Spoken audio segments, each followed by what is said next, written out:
Hi, CPB members and friends of Center for Christian Virtue. This is Pastor Eric Tober, and I'm delighted to be able to bring you a challenge, a little devotional, and some thoughts about business. And my first thought was, in business, one of the things I think you always face, and you face some type of crisis. It could be a big crisis, it could be a mini crisis. It could be something like your business suffers because of issues related to market trends or something that's completely out of your control. It could be that you've been laid off. You get that pink slip. It could be that you're in a position as a supervisor and you have to lay some people off. And that's a difficult role. Now, one of the things I think we've heard in many kinds of speeches or discussions around business that we hear people talk about is that when they face a crisis, that often when they look back on that crisis taught them some lessons that actually helped them and started something new or something that launched another direction in the business or even in new business. And so my question to you is, how do you handle a crisis, and have you maybe a plan to think through that? And I think we have something from the book of Job that's really helpful. Now, the book of Job, which is not Job, right? It's the book of Job, so I thought business, Job, Job.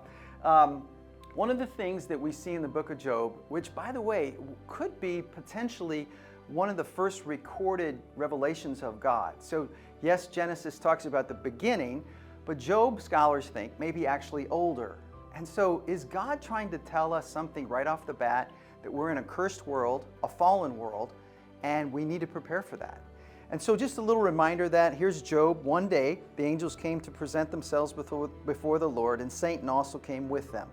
The Lord said to Satan, "Where have you come from?" Satan answered, "From roaming through the earth and going back and forth in it."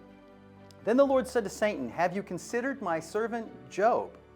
There is no one on earth like him. He's blameless and upright, a man who fears God and shuns evil."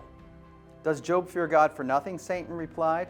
"Have you not put a hedge around him and his household and everything he has? Have you not blessed the work of his hands?" You know, one of the things that right off the bat I think Job knew, Satan knew, God knew, was that the blessing of Job's business was from God. Scripture says it's God who gives you the power to make wealth. Well, it goes on and says, "So that his flocks and herds are spread throughout the land, stretch out your hand and strike everything he has, and he will surely curse you to your face." The Lord said to Satan, "Very well then, everything he has is in your hands, but on the man himself do not lay a finger." Now, could it be that sometimes when a crisis comes into your business, there's not something more powerful happening than just business?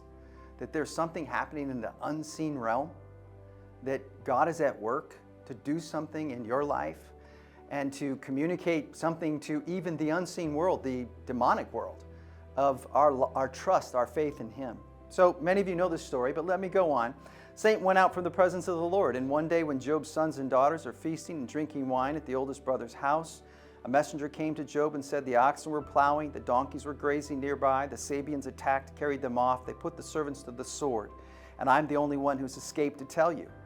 While he was speaking, another messenger came and said, "The fire of God fell from the sky and burned up the sheep and the servants, and I'm the only one who has escaped to tell you." While he was speaking, another messenger came and said, "The Chaldeans formed 3 raiding parties, swept down on your camels and carried them off. They put the servants to the sword, and I am the only one who's escaped to tell you." Now this is a bad day, and everything's coming at once. While he was speaking, yet another messenger came. "Your sons and daughters were feasting and drinking wine at the oldest brother's house, when suddenly a mighty wind swept in from the desert, struck the 4 corners of the house. It collapsed on them, and they are dead. And I am the only one who has escaped to tell you." Now, that's more than a business crisis. That's a business and life crisis. But I've observed as pastoring people and just observing life, sometimes it happens that way. I remember an executive for a large company that I knew was facing cancer. He had cancer issues. Then he had issues with his daughter. Then he got the pink slip, as it were, that they are forcing him to retire, all within the same period of time. What would you do in that crisis? What's the first thing you would do? Now, I confess I probably would worry.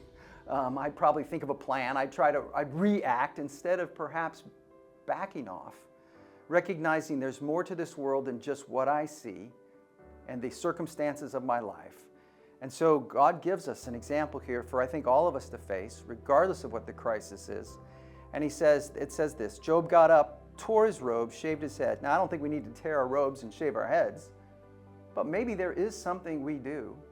Maybe we fall on our face before the Lord. Maybe we cry out to Him. This was an expression of grief. Maybe there's something we do that's an expression of grief. Then he fell to the ground in worship, and he says these powerful words. Now keep in mind, everything's been destroyed. He's lost his family, he's lost his businesses, all in one day. Naked I came from my mother's womb. Naked I will depart. The Lord gave, the Lord has taken away. May the name of the Lord be praised. And then this note. In all this, Job did not sin by charging God with wrongdoing. Now, I know a man named Mike Strange. He helped actually my wife and I find a house. A very successful man in real estate in our area. And he and his wife are great partners together. When he was out traveling, seeing some exotic places in the world, he caught some kind of disease, some kind of virus or something that affected his blood, just somewhat akin to leukemia. And literally, he went from a healthy man to within 1 year, he went home to heaven. And his last words of this successful businessman was this, and it was kind of surprising to me in some ways. How could this be comforting to him and his family? But he said almost the same thing. He said, God is in control. That was a crisis, not just of business, but of his life. So a sober message today, perhaps, but sometimes that's important. And I trust that'll bless you both in your business and in your life. Thanks for listening.